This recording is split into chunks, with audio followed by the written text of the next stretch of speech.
Hi guys, welcome to my channel. My name is Sandra Ogwena. If you're new here, you're welcome. If you're a returning subscriber, thank you so much for returning. So guys, I've gotten a lot of questions regarding childcare and daycare in Canada, and that's the reason why I'm doing this video. So sometimes people ask whether international students are entitled to childcare subsidy in Canada, and sometimes people are asking about the rates of subsidies that they can get in Canada that will help them in terms of minimizing the cost of child.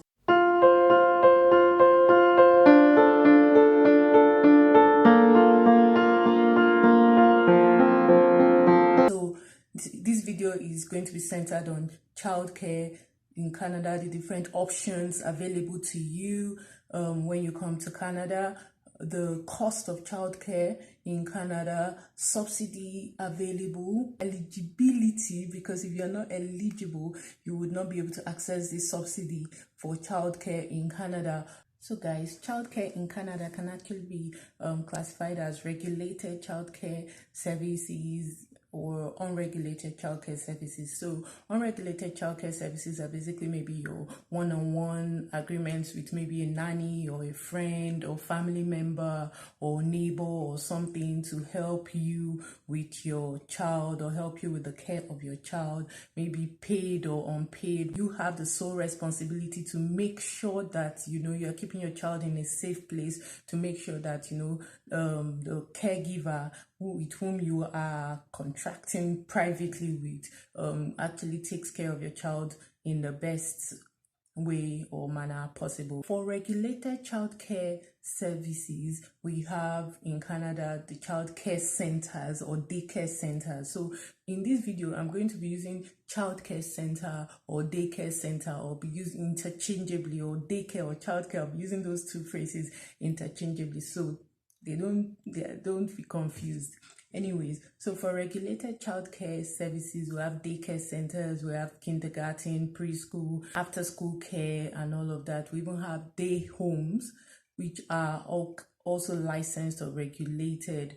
If they are licensed or regulated, they are regulated by the province and they are monitored. So sometimes the regulators can randomly just come for monitoring and all of that. So they are expected to be on their toes. They are expected to meet all the standards or regulations that the province has for them. It's also required that if they are licensed, they are supposed to put their license certification or in a public place where parents and or visitors can actually see and recognize that they are licensed. So people often also ask whether childcare in Canada is free or whether it's expensive and how much it costs. The simple answer is that childcare in Canada is not free. Childcare in Canada is actually quite expensive, but the cost of childcare in Canada would differ from province to province. So it depends on the province where you are. The province with the most expensive cost of childcare in Canada is actually Toronto. Yes, Toronto or Toronto. Now, in Toronto, an infant's cost of childcare is about 1,850 Canadian dollars. Yes, it's that expensive. And then for a toddler in Toronto, it's actually about $1,550. Now I'm saying about because it's a little bit higher than that. And then for a child of preschool age, the cost of daycare for that child is about 1,250 Canadian dollars.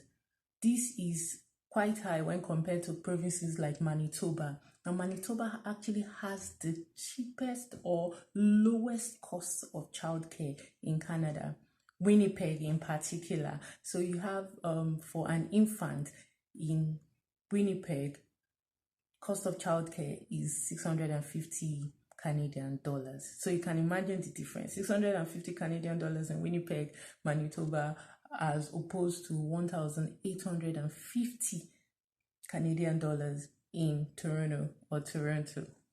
So yes, childcare is actually quite expensive in Canada. Now, something to also note, which was like a shocker to me or to us, was that childcare or daycare is not readily available. So you have to get on a waiting list most times. When we came, I actually thought that, okay, you know, just the way we do back at home, you just go somewhere, register, do, you know, cross the T's and dot the I's and all of that. That's not how it works here.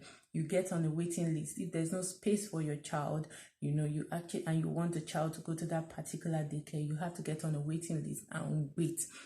Most times people pay to get on the waiting list. So they pay between the $50 to $200. It depends on the particular daycare center that you want your child to go to.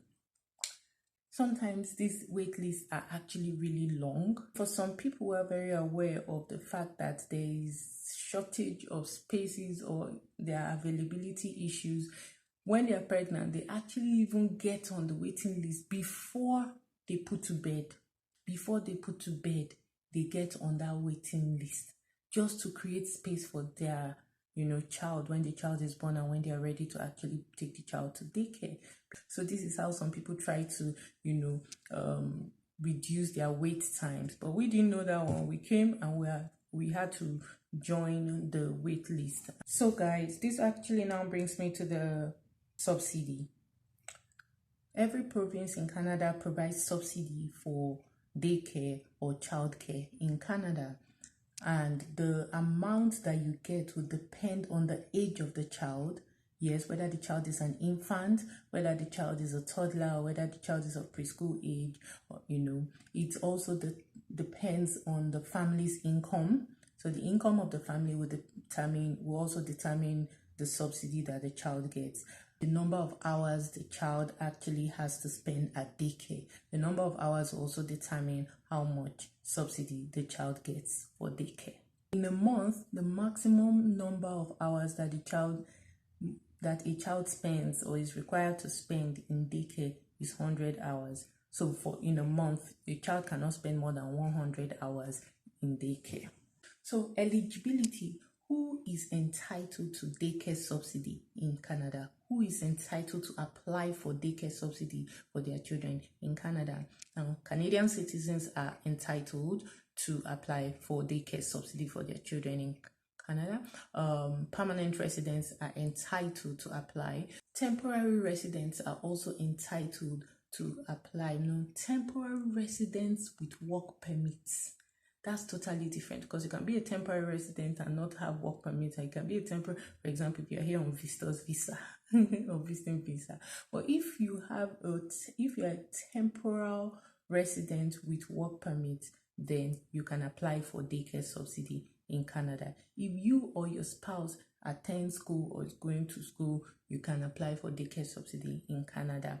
If you or your spouse are not working or are looking for a job in Canada, you can apply for daycare subsidy in Canada. These classification of persons are all entitled to daycare subsidy in Canada. So to the person who asked me the question whether international students are entitled to daycare subsidy in Canada, I think yes, because they have temporary work permits. Even though they are international students, they have temporary work permits and they have the right to live and work in Canada. So they are entitled to apply for daycare subsidy for their children in Canada.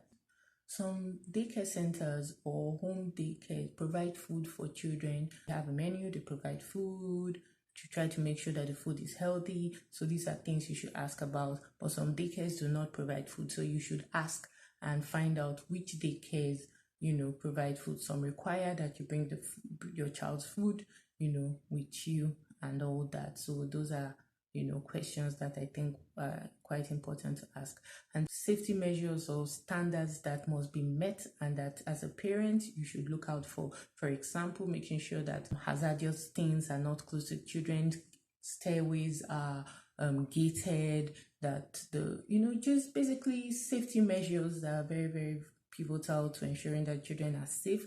You should also look out for whether they have enough space to play, especially if you have toddlers who are very, very active, or infants who are actually trying to, learn how to move around. So do they have enough space? Do they have the right kinds of toys, safe toys for your children to use and play? One should also pay attention to this, especially if you want to take your child to a day home. So they are required to keep no more than 6 children in their care, apart from their own children.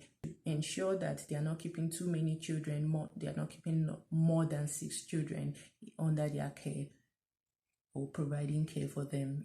Those requirements are very important because the spaces in their homes are quite small, so they are trying to ensure that the children have the right space. Most times you'll be required to provide your tax details, but even if you do not have, you can call them up and let them know that, okay, you're just landing, or that you do not have it, and other documents may be required of you to just complete your application. It is also advised that you apply a month before you want your child to start. So let's say you want your child to start daycare next month, you apply this month, and you apply as early as possible to enable them, process your application. So guys, this brings us to the end of this vlog. Please let me know in the comment section below if you enjoyed this vlog, if it was of any value to you, and don't forget to subscribe. Thank you so much guys for watching. Until next time, bye.